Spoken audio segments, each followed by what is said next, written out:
იცით, მითი ნოეს შესახებ და ნოეს კიდობანის ამბავი, ხო? წარუმის ამბავი და ნოეს ამბავი. მაგრამ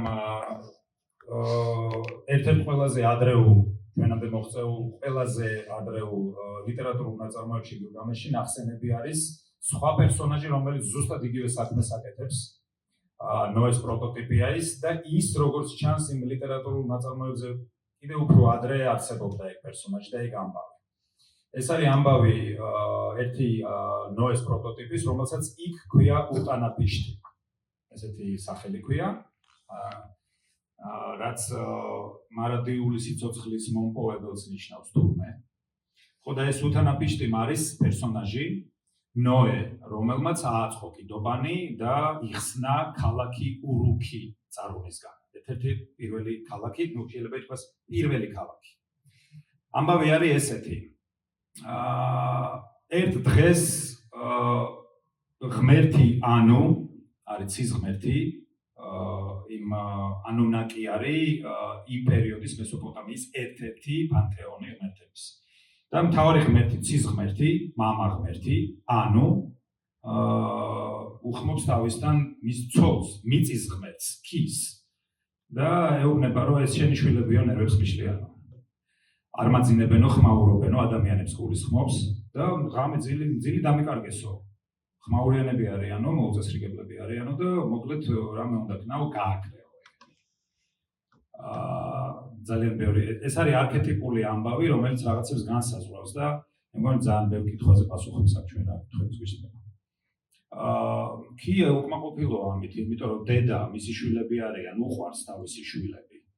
და ეუბნება, რომ ესენიო ენქიმ დამიძერწაო მე.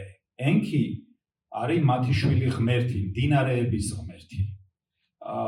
მიწის ზედა წყლების ღმერთი. და სხვათა შორის გათვლა ენკი ბენკი სიკლისა ინახავს ამ ღმერთის სახელს დღემდე. ანუ 5-6000 წლის წინანდელი ღმერთის სახელს ჯერ ისევ ინახავდა, ნუ ყოველ შემთხვევაში ჩემს ბავშვობაში ეს გათვლა ჯერ კიდე არსებობდა. ხო და ენკი უსმენს ამ დიალოგს. და ენკი არის მდინარის და შემოქმედების ღმერთი. რატომ არის შემოქმედების ღმერთი? იმიტომ რომ მდინარე არის სიცოცხლის საწყისი, ევფრატი მაშინდელი სამყაროსთვის და როცა მდინარე მოედინება ატალახებს გარშემო იმ თიხიან ნიადაგს და ეს ატალახებული თიხიანი ნიადაგი ქმნის რაღაც ფორმებს, შემოქმედების ღმერთია და ადამიანი თურმე ენქიმ გამოძერწა ასე ჩამოიარა წყალმა და თიხისგან გამოძერწა პატარ-პატარა ფიგურები. და ეს რომ ქიმ ნახად მიწის ღმერთმა რა ლამაზები არიანო ესენი ენქი და დაკოცნა სათითაოდ და რომელსაც აკოცა ყველა გაცოცხლდა. და ესე გაჩნდნენ ადამიანები. მაგრამ იმიტომ რომ ენქის გამოძერწილები იყვნენ შემოქმედების ღმერთის და თიხისგან იყვნენ ნაძერწები, დახვათ შემოქმედების უნარიც. და გამრავლდნენ და დაასახლეს ქალაქი ურუქი. ააშენეს ქალაქი ურუქი და ბევრი ერთად რო დასახლდა, იქ იყო, ანუ მანამდე ადამიანი ცხოვრობდა პატარა ოჯახებში და მერე უცებ იქ რამდენიმე 1000 ერთად დასახლდა და ცხადი ამ ერთად ყოფნა გამოიწვია პრობლემები. გაჩნდა იმ წუთასვე წესრიგის საჭიროება, როგორ თანაცხოვრობს ადამიანი და საზოგადოება. წესრიგი. ხო და აი ამ რაღაცა უწესრიგობას თუ წესრიგის ნაკლებობას უჩივის მოკლედ ცის ღმერთი ანუ და ეუბნება თავის ცოლს მიწის ღმერთს ქის, რომ ესენი ნერვებს მიშლიან და გაწყვიტეო. ამონთხე უარი, არა მე მიყვარსო ენქიმ ისინი ჩემთვის დაძერწაო. მაშინ მე გავწყვეტო და წარღვნას მოუვლენო და წავლეკავო ყველას. ამას უსმენს ენქი. ენქის უყვარს ადამიანები, მისი გამოძერწილები არიან, მისი შვილები არიან. მაგრამ ეშინია ანუსი და რა ქნას ახლა, როგორ იხსნას თავისი შვილები. მაგრამ რა კი ქის მხარდაჭერის იმედი აქვს, იმიტომ რომ იმასაც უყვარს ადამიანები, გაბედავს და ღამით ჩავა ქალაქ ურუქთან. და ღამით რომ მიადგება ქალაქ ურუქს, იქ მიხვდება, რომ ცა ისევ დასცქერის, თუნდაც ღამის, მაგრამ ცა მაინც თავზე დასცქერის და კიდევ ერთხელ შეეშინდება, რომ როგორ გადავიდეო ახლა მე ცის ღმერთის ნებასურველს. და გადაიფიქრებს და მობრუნდება. ამ ამბავში ამ ყველაფერი მნიშვნელოვანია. ეს ეჭვიც მნიშვნელოვანია და უკან რა მიაბრუნებს ისიც მნიშვნელოვანია. გადაიფიქრებს და შებრუნდება და გადაწყვეტს რომ არა მე შინია მამის და მივატორებ ურუქს და წარღვნამ წაიღოს და წალეკოს. მაგრამ სანამ მობრუნდება, სანამ დაანებებს თავს, თვალს შეავლებს ქალაქ ურუქს და ტკბება ურუქის მშვენიერებით. ტკბება რა ლამაზია ეს ქალაქი. როგორი ლამაზი აგურწყობა, რა ლამაზად უშენებია ადამიანს თავისი ქალაქი.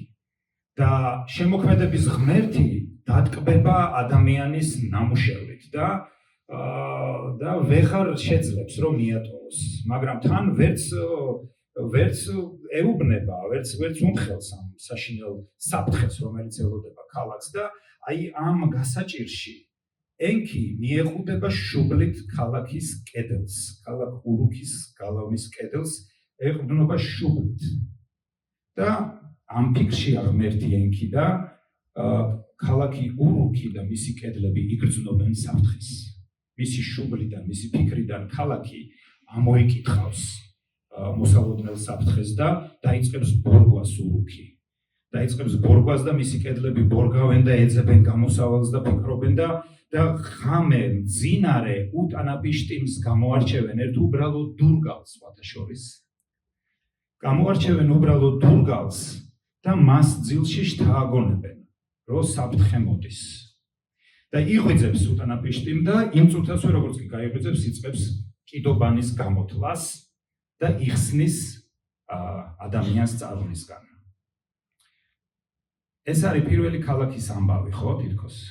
მაგრამ ამ ქალაქში, ამ ამბავში არის ბოლო ქალაქის დაკვეთა, რასაც მე წერან ვაპარაკობდი, დავუკვეთოთ თავს. ეს არის იდეალური ქალაქის დაკვეთა, ის სულ ბოლო პოლისის, როგორიც იქნება, როგორიც გვინდა რომ იყოს.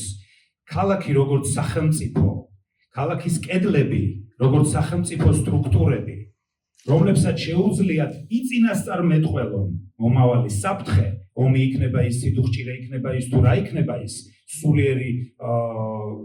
სულიერი რა ახსენე წერან შენ, გადასახლება, რაც არ უნდა იყოს, იგრძნობენ მომავალ საფრთხეს და თვითონ ქალაქის კედლები გამოარჩევენ მათ, ვისაც შეუძლია ამასთან გამკლავება და შთააგონებენ მათ რომ იმუშაონ.